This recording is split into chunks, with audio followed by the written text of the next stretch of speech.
All right.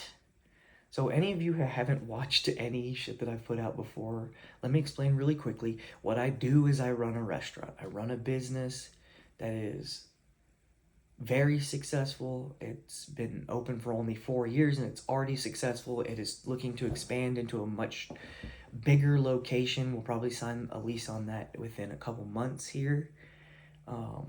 So that's what I do. I run a restaurant, I run a business. So this one's going to be a little bit more about if you run a business, fuck it, this is to everybody anyways. If you run a business, this is definitely some tips to you that you need to fucking work on immediately.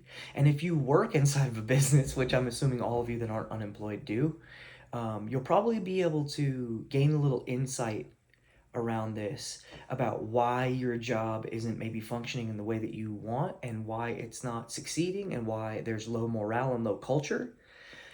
And I want to explain that to you from your perspective so that maybe you can gain a little bit of insight on how to pick an employer a little bit better. So this is going to be to both the employer and the employee for sure.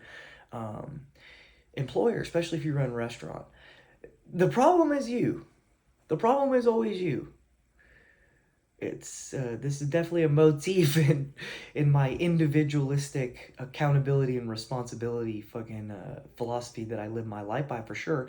But now I can tell you that I have seen it work in a restaurant. I have an insane employee retention rate. I have 50% employee retention rate since day fucking one in a restaurant. Unheard of. Literally unheard of. 77% during COVID. You guys were all fucking scrambling and falling apart. Didn't happen. We did $800,000 in our first year. COVID hit, and all you motherfuckers used COVID as an excuse to flounder and fucking fail and shit the bed, and all it did was make my sales go up, just so you know. We had $2.1 million during COVID. Makes sense to anybody? Don't matter. The external don't fucking matter. The problem is you. I'll go back to that. The problem is you. If you're the leader and you have bad fucking personal habits and you have bad standards, the first thing that happens is that people sense that shit on you. They can sense your insecurities. What people want from leadership is they want a motherfucker to follow. And they want someone that they'll listen to. And let me tell you who people listen to. People will listen to a motherfucker that holds their word. And that's it. The number one reason that employees get disenfranchised with your entire vision in your business is because they think you're a fucking phony. And most of the time they think that is because you fucking are. So I want to explain to you that if your business is failing, the first place you should look is how you're running your own fucking personal life. Your stress management practices, your decompression practices, exercise, diet, movement. Go back to the Ranjan Chatterjee shit. Diet, movement, relaxation, sleep. Analyze those first. If you're doing those poorly, I promise you the reason your business is failing is because you are failing. People don't want to follow you because you're not a leader. You're not a good role model. People will follow a role model. A role model will illuminate the path to become a little bit more internally at peace. Whereas a bad role model will lead you down a path of fucking despair and destruction. That makes sense? The problem is you. You don't have to listen to another business podcast and get a bunch of advice on costing. See, you motherfuckers go straight into spreadsheets. Oh, like pinpoint the fuck. You won't look at you because you don't want to. You want to say, oh, why is the food cost like this? The food cost is like that because the operation and the organization sucks. Why does the organization suck? Because the people aren't happy. Who does all the jobs? Who does all the jobs in the business you run? They're called employees. It starts with you. You guys start by fucking trying to go to the customer first. And that makes sense. I understand why you do that. And I also can explain to you why it's flawed. You go to the customer experience first. Make sure we get the customers. How do we gain customers? Gain customer engagement. Market a little bit more because we need more people coming through the door. And we need to make the product better. What's up with the product? Well, the product is due to the people that carry out the processes that make the product. And the product is what goes into the customer's hand. And when I say product, I don't just mean what you're handing over. I also mean customer experience and customer service. That's a part of the product that you offer. It's all wrapped into that product. You guys are fucking doing this shit backwards. You're going like, oh, product first. Make sure that's good. Oh, it's not good? Why is it not good? Maybe it's the processes. I need more standard operation procedures, more SOPs, more forms, more spreadsheets, instead of just going to step one, which is people. The people that run your business are the ones that will help you evolve your processes when they fucking get clunky. They are the ones that carry out the processes that lead into the good product and good fucking service that is necessary to run a successful business. Simple as that. You can have let me tell you this too. You can have the coolest menu at a restaurant. You can have the fucking sexiest space and get a cool designer, and you can pay a consultant to set it up all sexy. And it doesn't fucking matter. If you can't build a team, your shit will fall and fail. It's why all of you say it takes 5 years to turn a profit, until when I did it in 2. All the pandemic really fucked me up when I increased my sales by more than fucking 100% during a pandemic. Being dynamic, being flexible, keeping all my people. You know, the first thing we did when we heard there was going to be a shutdown? We had a 3-hour-long meeting. Me and the 2 people that I run this place with. The owner, the main fucking owner, and the main visionary. And then me and my homie that do all of the operational execution. And the first thing I said was, how do we keep all these people employed? First thing I said. I didn't talk about fucking numbers or money like a greedy fuck. I said, how do I keep all of my family employed in a job that's still operating in a way that will pay their fucking bills? That was my first point of thought, was how do I keep all these people employed? And that's not phony shit either, right? I just do that because I give a fuck, and I care about me, so I care about them. First thing we did, let's be dynamic, let's be flexible. Let's keep as many people as jobs as possible. Let's not do the opposite of that, which is scarcity mindset, and go, let's cut all these motherfuckers.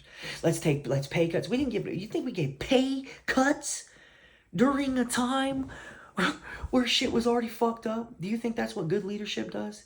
That has a backbone and a fucking soul and a real spine? Badass motherfuckers? We didn't even consider that shit. Like, that's fucking insane.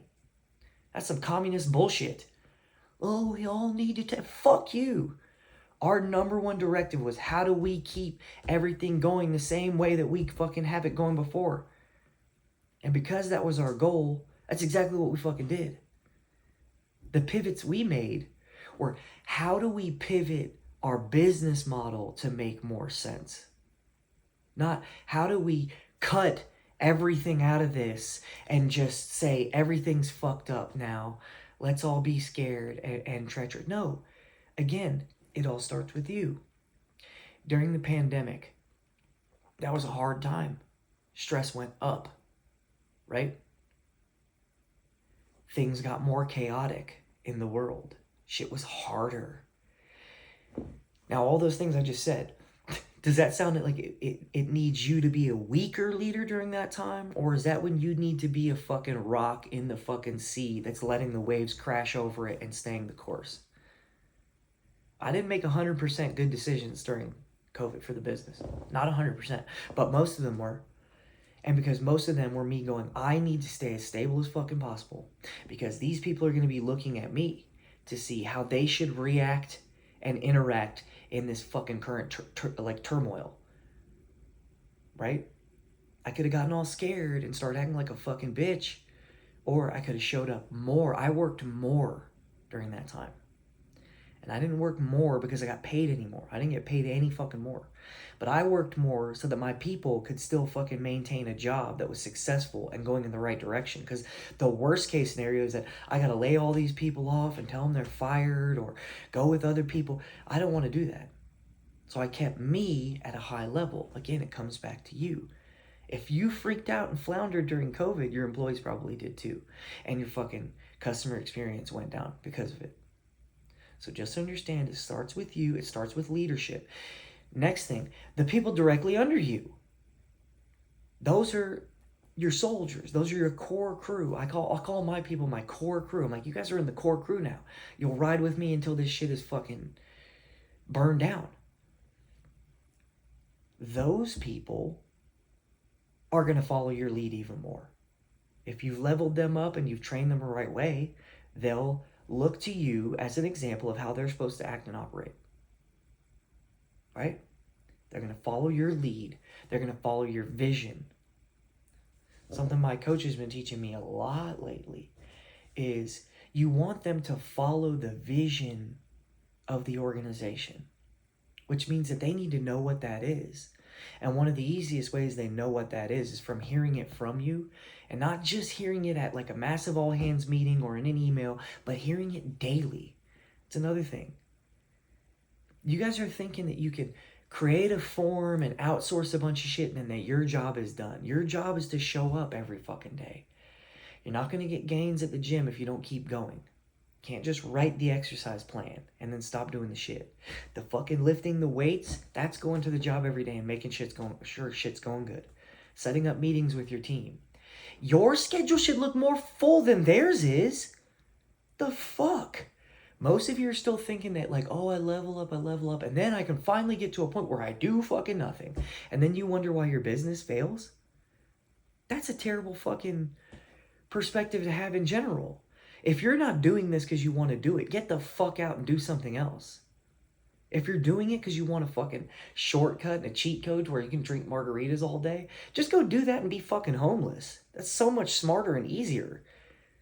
It's never going to fucking work. You're never going to get to the promised land by wishing that you can get to a point to where you can stop fucking being a part of everything. Being a part of it's supposed to be the fun part. I like growing my businesses. I'm not trying to get out of work.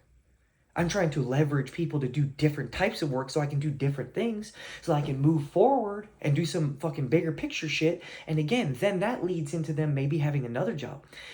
It's another thing. Link your fucking organization's success to the people's success around you. It's the same thing I do in my personal life. But in my business, right now we're expanding. Is it going to make more money? Yeah. I'm going to get some of that fucking money too. Right? But guess what else it's going to do? I'm going to create 60 more jobs. I have 35 employees now. I want to get as many people employed as a positive workplace as possible. What does that require me to do? Succeed. Revenue's got to be coming in. I'm making the money so there's more money to give out. And not to give out as charity like you fucking dumb employees want it. I'm going to create new promotions because there will be a new place. Now people have worked for me for 2-3 years. And they're like, oh man, but this place is already full of managers and supervisors. And I wanted to move somewhere. Yeah, well now during expansion you can. Now you're going to move with me. Now you're going to grow. You're going to level up and get the next thing. Right? So now these people that have put in their work to build my business and my organization up for me, to where now I have some time back. Now I'm going to redistribute responsibilities and oversight to them. And then they're going to get compensated for that at a higher rate because they're going to contribute more value. Not only will they get compensated, but they'll learn fucking shit. They'll be more involved, more autonomy, less just obedience. They'll feel more ingrained in the organization. They'll know that we're all in one team, one fight, working towards a common goal together. They get all that because they can read that shit on me. And again, they can read that shit on me because I get up at 4 a.m. I exercise. I meditate. I plan in my journal. I plan one-on-ones with them. I know what the fuck is going on and what needs to be tackled next. And they can sense that on me. They know that I'm in there. They know that I'm true to the fucking cause. They know that it's not just some bullshit. People can sense bullshit, so be authentic. If you're the employee and you're in one of those jobs, man, where the person's a fucking egomaniac at the top, I'm sorry, I feel bad for you. I've been in a million of them. You got to get the fuck up out of there. The one thing I can tell you, the one life hack I can tell you is start vetting your jobs a little bit better. Best question you could ever ask. Every interview goes this way. At the end, they go, you got any questions for me? And everyone goes, oh, no, I don't think so. I might think of some later. Just ask point blank. Say, how's the culture in this place? Are people happy to come to work? Sense the pause on this person. Sense the pause. If they didn't mention anything about culture in the interview, I would say that's already a red flag, but sense the pause and the hesitation. The other thing you can do is ask them to do a stage, ask them to do a working interview. First thing I do during all my working interviews, I go, yo, how is this place to work? Be real with me. Will you level with me? If the person seems all upset and it seems stressful, and your first thing, nah, man, it ain't for you. I move on. That's not a good place to work. So that's a little life hack. In my next video, I'm gonna tell y'all how to get a fucking raise too. Stay tuned. Subscribe, please. If you watch them, please subscribe. It would be great for me. I'm just trying to get some more traction with social media. I dump no marketing money into this, as you can tell. This is just me kind of getting the reps in of like being able to do this. But I would love it if you would like things. I would love it if you would subscribe. I appreciate that shit. I'm gonna keep dropping value until my fucking heart stops. So doesn't matter either way.